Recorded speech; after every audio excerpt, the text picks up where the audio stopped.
Welcome back. Thank you again, everyone, for being with us. I'm going to hand over. Every time I say it's a huge privilege to hand over to Rav Mosheh Lichtenstein, who will be talking on the topic: is there an ethic beyond Halacha, leading to a Q&A session on the topic as well. So please, Rav Mosheh.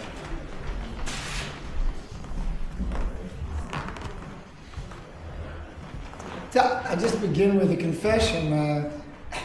Best I remember, we spoke about various sessions. I don't remember speaking about this session, so as I'm improvising or a sheer beyond. What? I heard someone wrote an article about it once. Maybe you heard it. So I mean, it was also Billy's Q&A where I saw this morning. What I'll do is very simple. I'll take a Gemara in Masechet B'Metzia, which raises an interesting question, maybe connected to another point as well, and then hopefully this can begin the departure.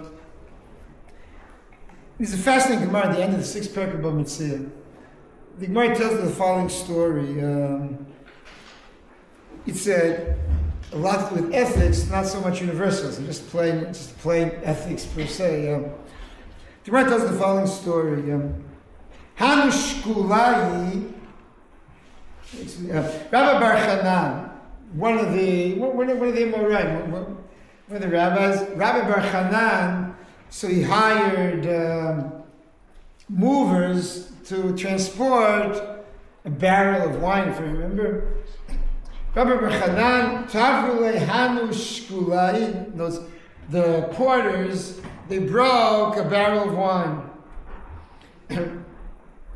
Shaka Liglimayu. So he went and he grabbed their clothing in order to collect his debt, because he assumed, as we will see in the story later on, that they had no cash whatsoever. So the first thing he did was he grabbed their winter coats and or whatever they had there, and basically to collect his debt.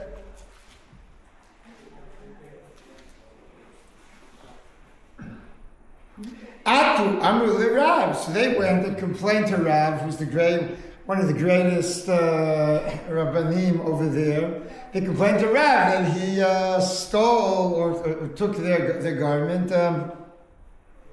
Amarle, so Rav told Rabbi Bar Chanan, Havlahu Glimayu, return the coat. Amarle Dina Achi. Is this the halacha? Meaning, halacha normally states a person causes damages, he's liable. Since he's liable, so he deserved to collect his debt. They don't have cash. The halacha is you can collect from assets as well. So essentially, Rabbi Bar Chanan is questioning Rav's psak, because he knows that really he's within his rights to take the garment. Amarle, so therefore he says, Dina Hachi, is this the halacha? Amarle in, he said yes. Why? He quotes a pasuk in Mishlei, Miman telech b'derech tovim. You should follow the path of good people. The story continues.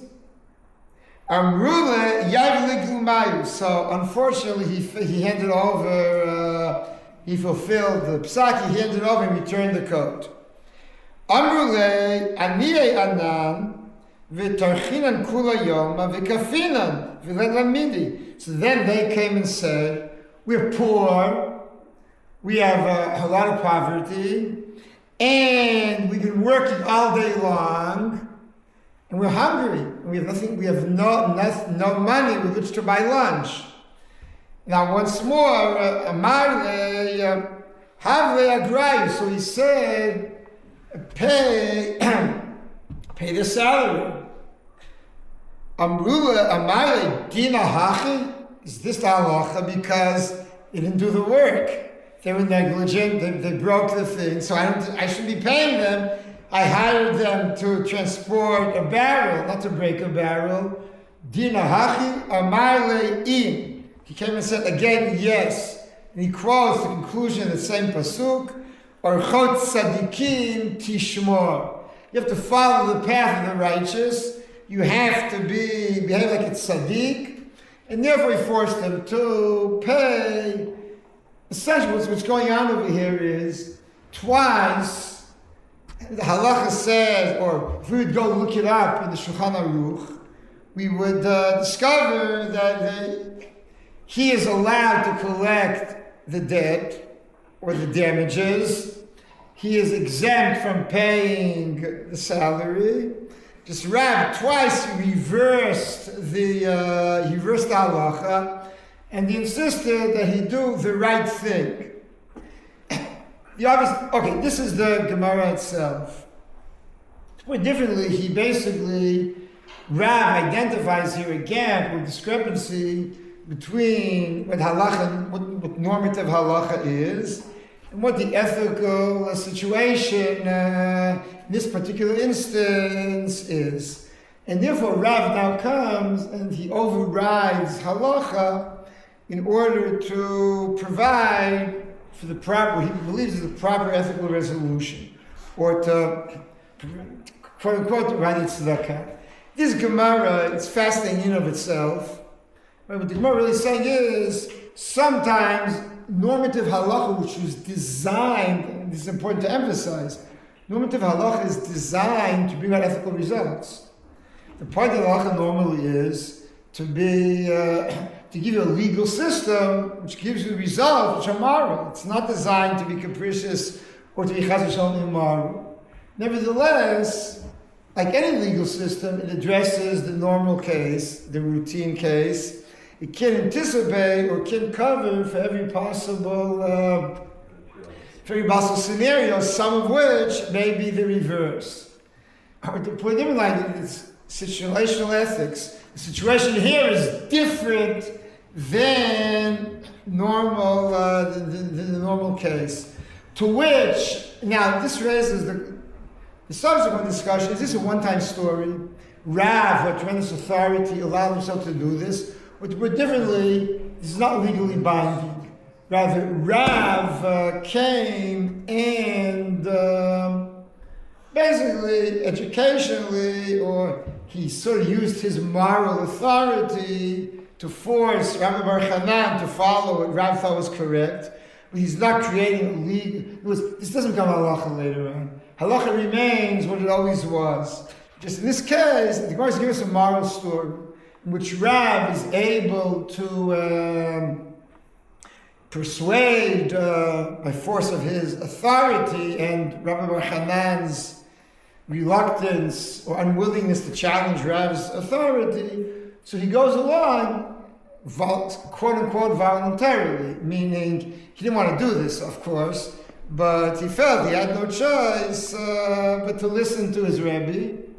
Or does this now become a legal, is this now provide legal guidance that any Beit Din down the road has to follow the same idea? And at times, even though you have to deviate from the normative halacha, now this is formulated halachically as the concept of lifnim mishrat hadin, meaning you stray. Lifnim literally means inside. What it really means is you have a path of the normative halacha, and you stray off of it to a different path in order to provide for the circumstances of this case.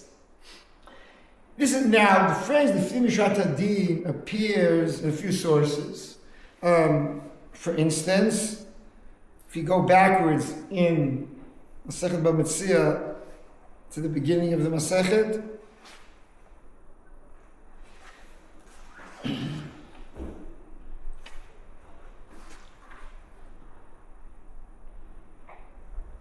the Gemara quotes there a pasuk which Yisro told Moshe Rabbeinu when he came to visit right after Matan Torah.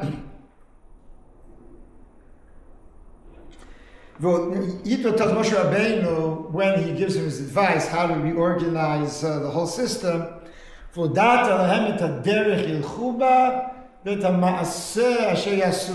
should notify them the path they should follow and the actions they should do.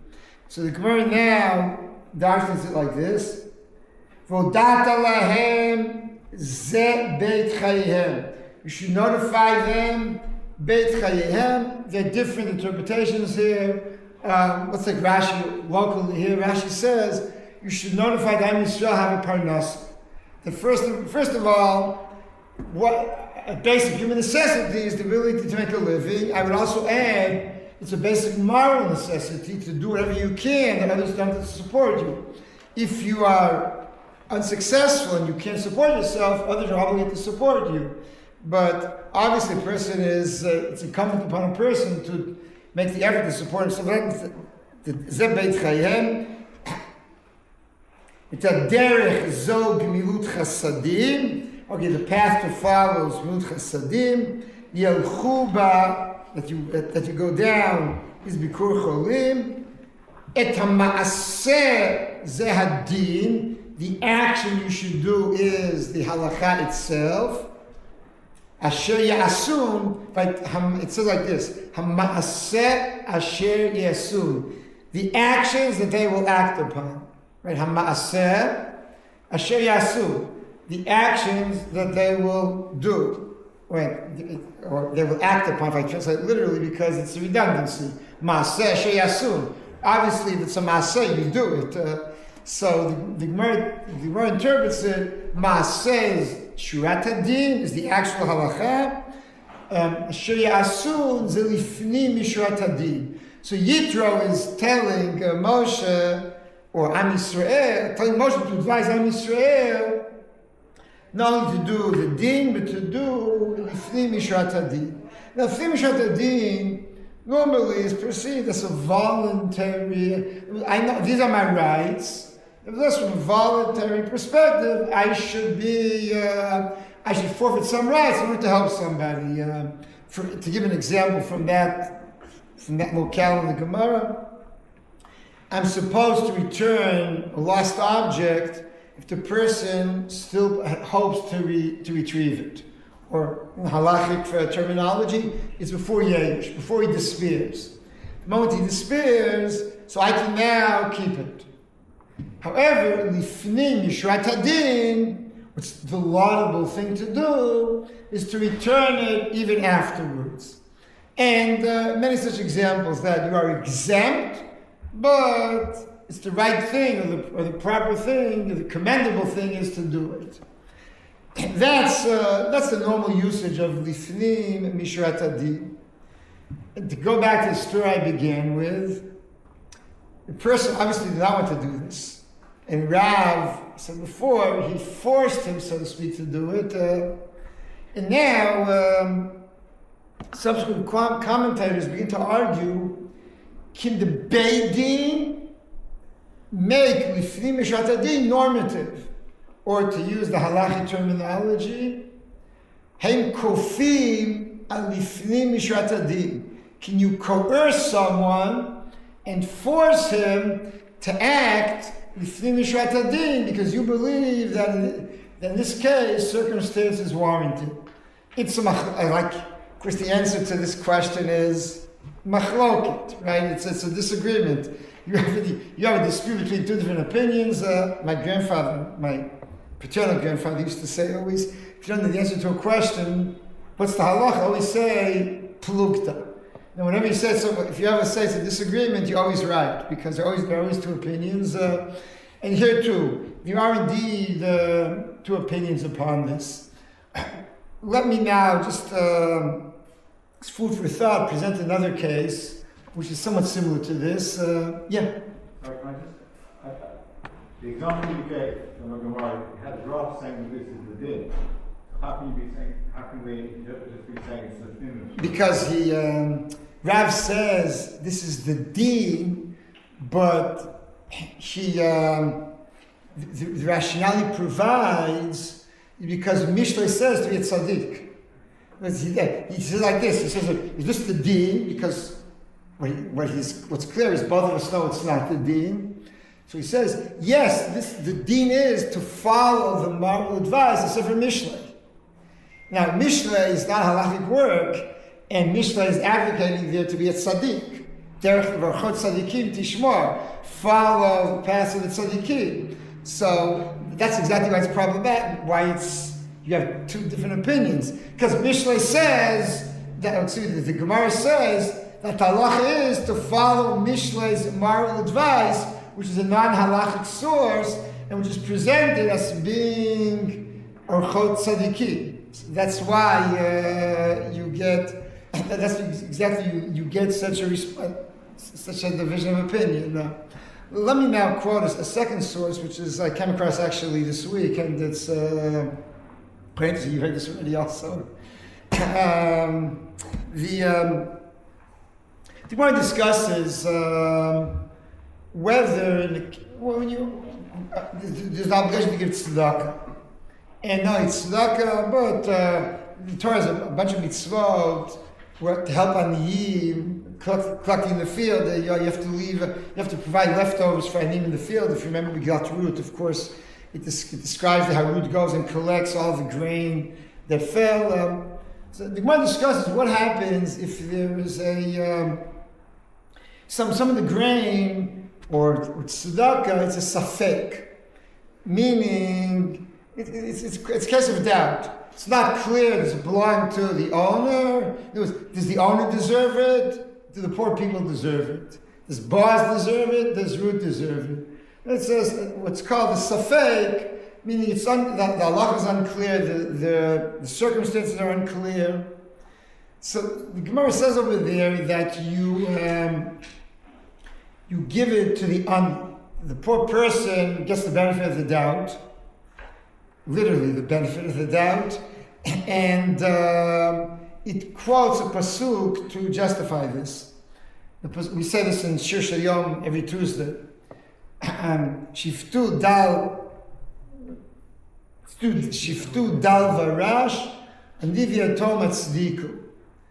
So shiftu dal varash means judge and do justice for poor people. Dal varash are both of them, they're interchangeable words meaning people in poverty. Ani varash, which are another two words for people who are poor, hatzdiku. Hatzdiku here is it's the phrase is used here in the sense of tzedakah. Give to them, make tzedakah. So you can, now, let me quote here, and this is why I'm quoting all this, the Malbim's interpretation. The Malbim says as follows, that we often use in Tanakh and in Shemona Esrei also, right? We talk about tzedakah and mishpat, justice and Hatkesa here is exactly the problem. Tzedakah and mishpat, right? Mishpat normally means in a court. You go to Beit Din, the court rules, it's a ruling of a court, a verdict. In tzedakah, now tzedakah colloquially means nowadays to give a person money, it's my money, it's charity, right? But tzedakah in Hebrew doesn't really mean charity, because charity basically means coming from compassion. And tzedakah means he's deserving. It comes from the root of tzedek, which is justice. It's tzedakah, etymologically, does not mean charity. It really means giving a person something which he deserves. Tzedek, justice dictates that he get it. Right? Tzedakah is a form, was derived from tzedek. So now but nevertheless, tzedakah and mishpat, tzedakah is being here presumed to give him what he's not necessarily deserving. Right, shiftu dal varash, give him what he deserves. And nivrash tzdiku is above and beyond, give him the benefit of the doubt. So the Malbim offers the following interpretation: that mishpat is when you have a court case. Over there, the Torah emphasizes in a few places that a poor person has to be treated justly. You can't discriminate either direction. When the Torah is concerned, you may discriminate against him because he's weak, because he can't stand up for his rights, because he's downtrodden, you can basically step upon him.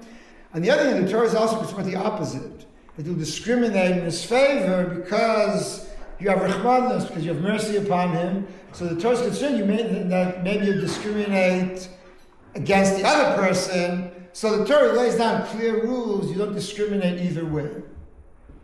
However, the Malbim says that's a case of mishpat. It's a case of tzedakah. Tzedakah means to take into account the broader circumstances. Not only to look at the narrow halacha, but to look at the bigger picture. Now, you can't do this when halacha is black and white. You can only do this in cases in which it's a certain amount of vagueness, or it's blurry. For instance, so he says like a case like this, a case in which there's a doubt. So now, halacha has all kinds of tools for dealing with situations in which the circumstances or the halacha are unclear. There are many different rules.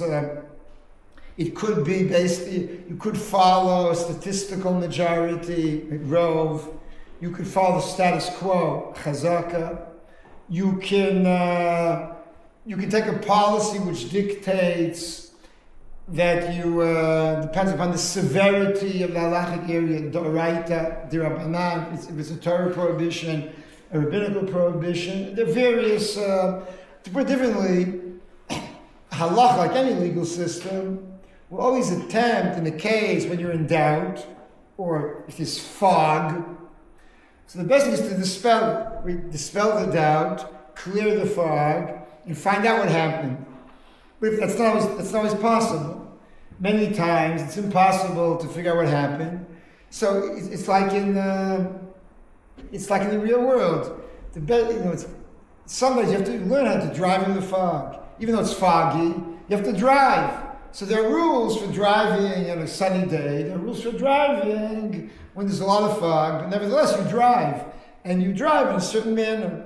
So halacha also tells you how to drive, so to speak, your halacha when there is a case of doubt. So the Malbim claims that one of these considerations is taking into account the circumstances of the ani. That normally we don't take this into account when it's clear cut. But in a case like this, you do take into account, and therefore you benefit him. Now, to put differently, it's like Rav swear. Now, I'm posing this here, not so much, less to take a position, more just to present some food for thought, because this is described as a Q&A, so I'm presenting here some food for thought. But I will say, yes, halacha certainly is tilted, or there are many halachic sources that talk about the need to be understanding and considerate of people in distress, and in cases, once more, if everything is equal, so then you have to follow the normative halacha. But the moment circumstances deviate, either because of a case of doubt, or rather start the circumstances are so extreme, and therefore he went and a whole school of thought took that Gemara quote at the beginning, and then ruled this becomes normative halacha. That Rav's policy over there now becomes halacha. This is now the din. The din is to do lifnim mishurat hadin. And it's as I mentioned before, it's a large debate throughout the Middle Ages whether or not you follow this. A few years ago, someone was a dayan in a Beit Din in Israel. He told me he got a case. Now it's not always easy. I do not. I understand any Beit Din. I don't educate any issues. Nevertheless, I once had two people came to for arbitration, and they went to a court. The court sent them to arbitration. It was a small claims court. So they came to me. I should paskin whatever halacha is. So I did what halacha tells you to do. You begin by suggesting a compromise. The Gemara has an argument about this, but most opinions, this is how we pass halacha ma'aseh, You offer a compromise. You tell people best to... Now, let me explain. The two rationales why to compromise. One rationale is, in the interest of peace and harmony, rather than slugging it out and then having all this acrimony and hatred, it's better to compromise even though you may lose some of your privileges. I take the classic case. Two people are grabbing an object, each one's convinced it's his, and there's no way of verifying it through outside testimony. There are no security cameras. So what do? Now you have two options really. One is yachloku, meaning divide the talit. The other is slug it out, or the Gemara's phrase, kol dalim gava. The person who's stronger, more violent, will carry the day. Now it's clear to us that the disadvantage of yachloku, it will not be true, right? It's almost in almost every case, one of them grabbed it first. The other one then latched on to what the first one had grabbed. And because of that, the first one is really, rightfully speaking, if we would have a camera, we would give it to the first one. Only we don't know. Each one of them claims to be the first one. So in the interest of not fighting, we do something which probably will cause one of them, which will definitely cause one of them to lose 50% of his rights. But in a peace we do this. However, there are many cases in which it's not so black and white. In many cases where it's gray, meaning legal, like a judgment, a verdict, is a very poor tool because there is a winner takes all. But sometimes the more just thing to do is to recognize that you have to give a partial judgment. To compromise often makes sense in terms of justice as well. Anyways, I offered them to compromise. They refused. We've been fighting for months. We want to get it over with. And they insisted and that, give them a psak according to halacha. And then I heard the whole story. And I felt very bad because two things became clear very quickly. That Reuven acted as smartly as possible. Meaning he did his best. However, there are all kinds of limitations that prevented him from providing the proper assistance. But he actually tried to do his best. Shimon, on the other hand, was stubborn, unwilling to be unreasonable, unwilling to recognize the limitations that Reuven had and the obstacles that Reuven had. In other words, one of them I felt was more of a mensch, but legally he was on the wrong side. The other was not a mensch at all. He was acting certainly ways that I would not recommend to anybody, but legally he was in the right. He had legal rights so I ended up reluctantly, but there's no out of necessity. Shimon, who I felt was unreasonable, and the poor actor, I know he won the case. And Reuven, who really I thought was a mensch, he lost the case because at the end of the day, Shimon had contracted certain services from him they couldn't provide. And since Shimon was unwilling to be flexible and insisted upon being rigorous and inflexible, so that was that.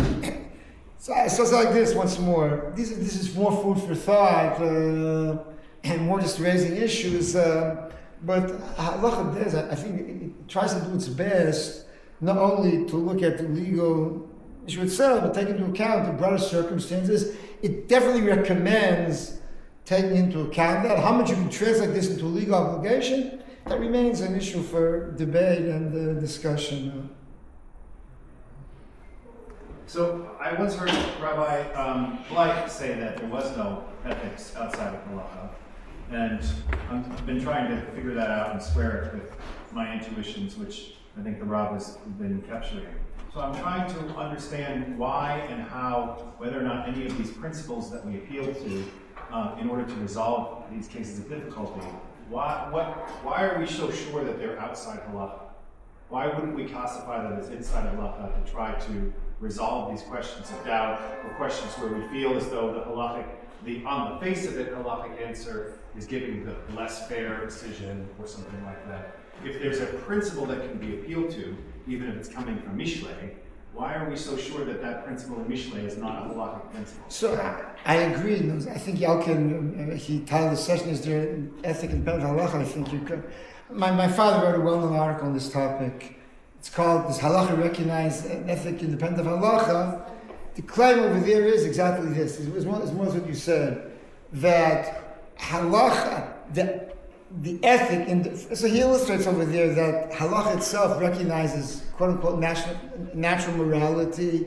And the Gemara famously says that if we have the Torah, we would learn morality from various animals. We would learn tzniut from cats, and we would learn, forget all the details, but the Gemara has different animals, each of which instruct us on proper behavior.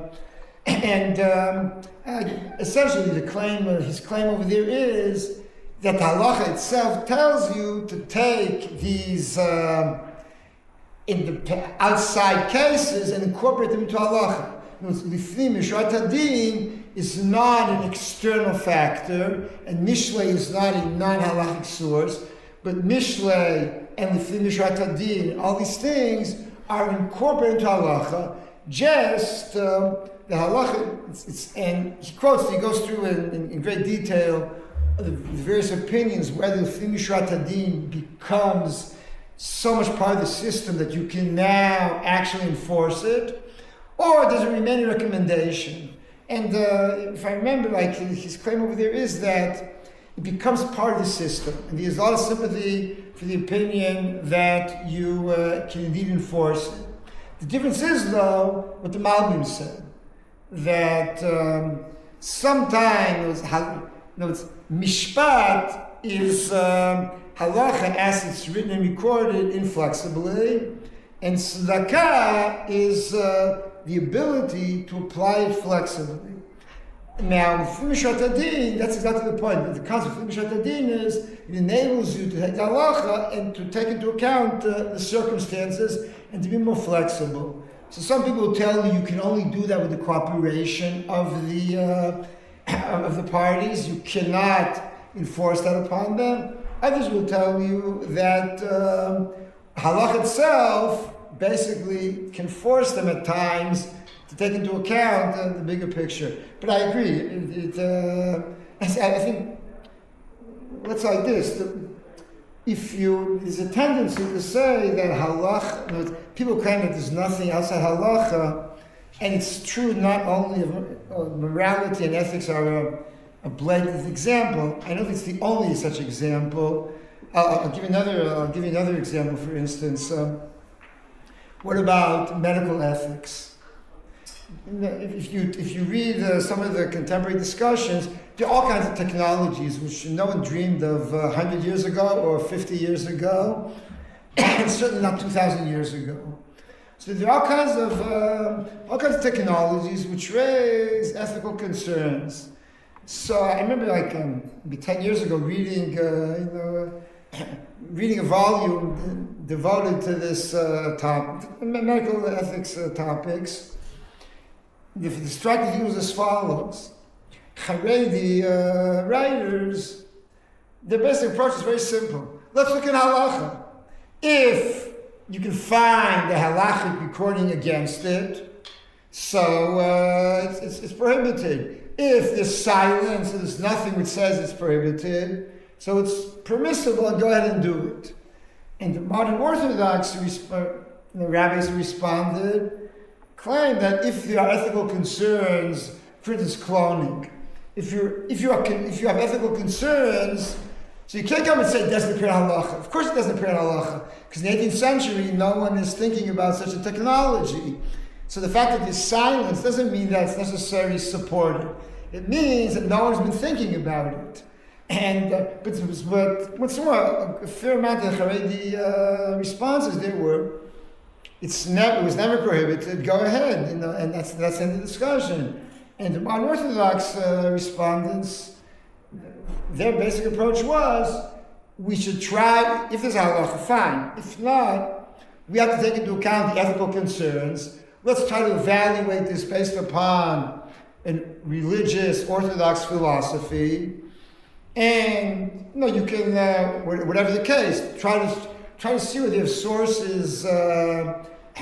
You have sources in your philosophical and hashkafic, and go ahead and based upon that, present a position. If you want to see Rav Bick, he teaches in Haratzio.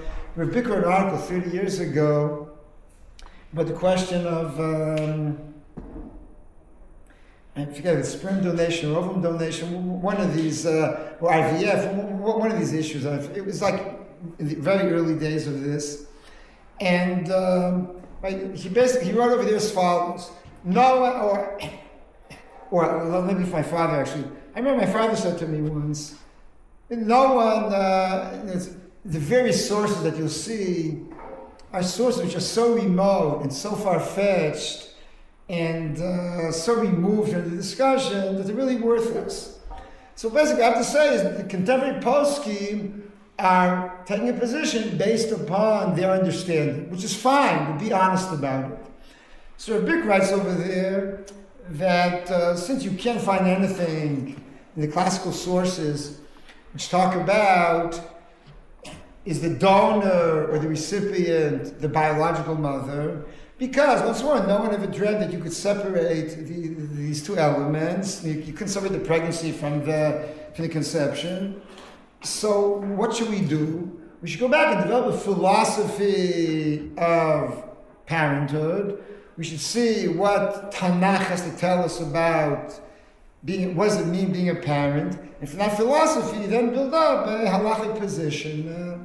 I think, broadly speaking, you have to do this at times, because there really are no such. But there's a tendency that the system is a legal system, and therefore what's in the system matters. What's outside doesn't matter. It also you can now take another example. You can create. It's not too difficult. You can create halachic loopholes. Like every legal system, you can always create a loophole, right? To take mechiras chametz. Or you can there are so many things you can do. Now by doing that, you evade the halachic problems, but you don't evade the either the ethical problem or the religious problems. I'll use an example to illustrate what's happening. Essentially, the root of the issue is as follows: that mitzvot. We're obligated to do mitzvot for two reasons. One of them is because God commanded. It's an imperative. And there's a Gemara in Masechet Rosh Hashanah which says the following: why do we blow shofar? So the Gemara recoils at the question. Why do we blow shofar? I'll tell you why. Because the Torah said, Yom Teruah Yelachem, you blow shofar Rosh Hashanah. It's simply the Torah demands that you blow shofar. So the same Gemara also asks, why do we say Malchus Yichos the shofars? The answer is, we say it because the Torah tells us to say it. Now, that's at one level. This is explicit in the Gemara twice. Anyone who's been to Shul Rosh Hashanah has probably heard 100 drashas about what are the reasons why we blow shofar. Rav Sadia Gaon in the 10th century, Sadia Gaon already wrote 10 different reasons. And since then, at least 100 have been added. There's I can stand here now and talk for an hour about reasons to blow shofar. And the Gemara says there's no reason. The reason is because we were told to do it. Or it's the same Hebrew, Lama Kacha. And then why do you do it? Because you're told to do so. Now, what's the point? The point is that we're obligated to do mitzvah for two reasons. One of them is the command, because you're subordinate and you're obligated to Kadosh Baruch Hu per se. Right? The Torah says, Li b'nei Yisrael avadi, b'nei Yisrael are subordinate to me. They're subject to Kadosh Baruch Hu. He's our master. Because of that, you do mitzvot. And in another level, though, you do mitzvot because it's the right thing. Let me give you an example. You tell a 4-year-old to go to bed at 8 p.m. or earlier. You tell a 4-year-old before you go on a trip to go to the bathroom. No, I don't need. Everyone's experienced these arguments 100 times. Now, so what do you tell him at the end? You're going to go because I told you to go. And that's it. You just use your authority. Now, obviously, we all know there's a reason you do this. The reason is because you know if he doesn't go to bed on time, the next morning he'll be a wreck. If he doesn't go to the bathroom before you begin the trip, you have to stop in the middle of nowhere to help him. So you know that there are good reasons. But nevertheless, now why does he do it? On one level, because he's obligated. On another level, because it's the right thing to do. And there are many nice examples of this, like the Avot before Matan Torah. Chazal tell us Avraham Avinu and Yaakov Avinu observed all the Torah, but they were not obligated. They did it because they felt it was the right thing. But now, what happens with a loophole? Loophole is you can evade the obligation because you have a legal strategy that exempts you from the legal obligation. Now, the obvious question is, I mentioned this before in the previous discussion, when you evade the legal obligation, are you fulfilling the Kadosh Baruch Hu's will to the best of our understanding, or you solved the legal problem, you're doing something which he still thinks is religiously or morally corrupt. I'll give a simple example. Mechiras Chametz. It began in the 17th century. Why? Because up until then, now Mechiras Chametz presumably works. The Torah prohibited the chametz of a Jew, not of a goy. If a Jew doesn't own the chametz, so he's off the hook. However, clearly the Torah desires to remember Yetzias Mitzrayim, for whatever the reasons, the Torah desires us to destroy the chametz, to eradicate it. It doesn't want us to give it to the next door neighbor and take it back a week later. But legally it works. Now, throughout the generations, everyone knew that you could do it, but it was not recommended, it was not instituted. In the 17th century, part of the Jewish economy went into the business of beer and yash and whiskey. It became all of a sudden a economic necessity.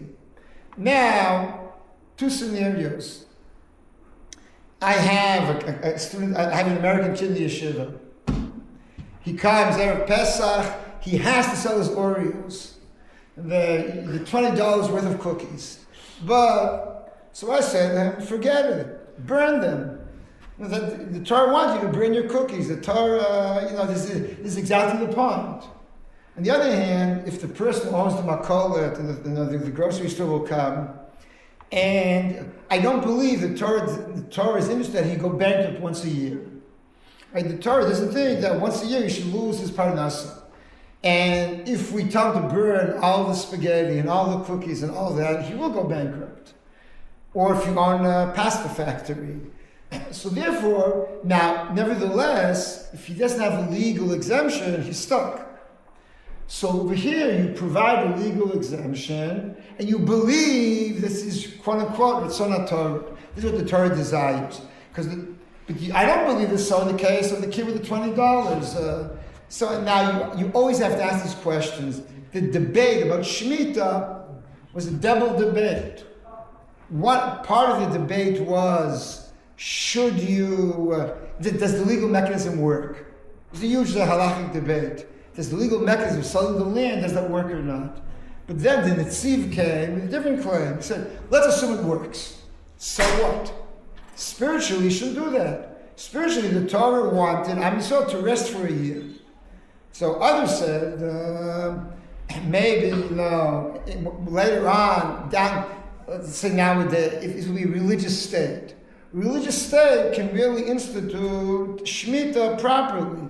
A simple reason. But nowadays, when agriculture is 2 to 3% of the GDP, so the government can subsidize it. However, when talking in the 19th century, early 20th century, they feel that if you don't let them work for a year, they go bankrupt, all of the settlements will be abandoned. So there was an argument, what is the proper policy? So I'm saying is this issue of loopholes and you only follow the letter of the law or not, it applies to many areas. You can always use loopholes, or it's legitimate to use them, if they align with what we believe, to the best of our understanding, are the Torah's values. If they don't align, they just allow us to evade them, so that they're improper.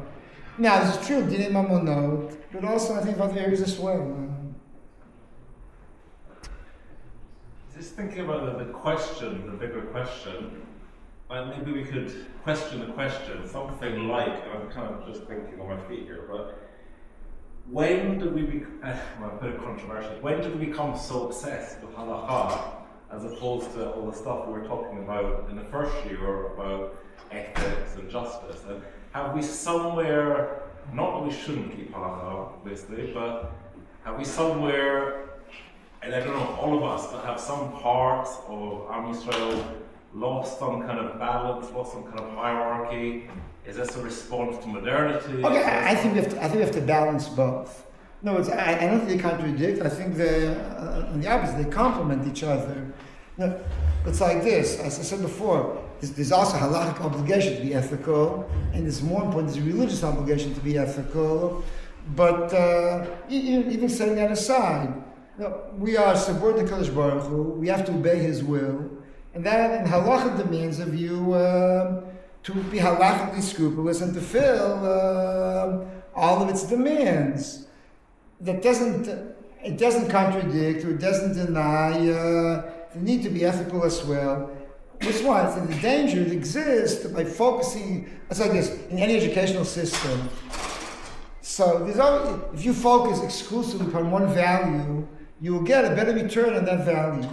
Right? If you have a yeshiva that emphasizes on one topic, we want our alumni to be in one field, they will probably be more successful in that field, but they will have nothing to say about 10 other areas.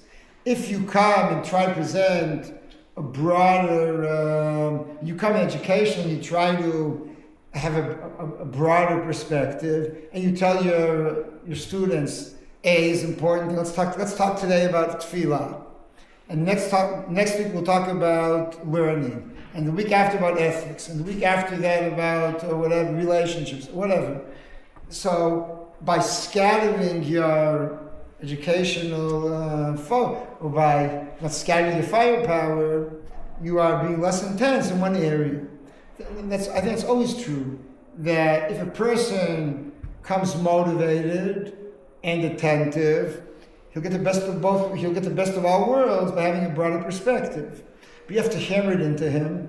If you have to really instill within him, it's sometimes more effective to focus upon one value.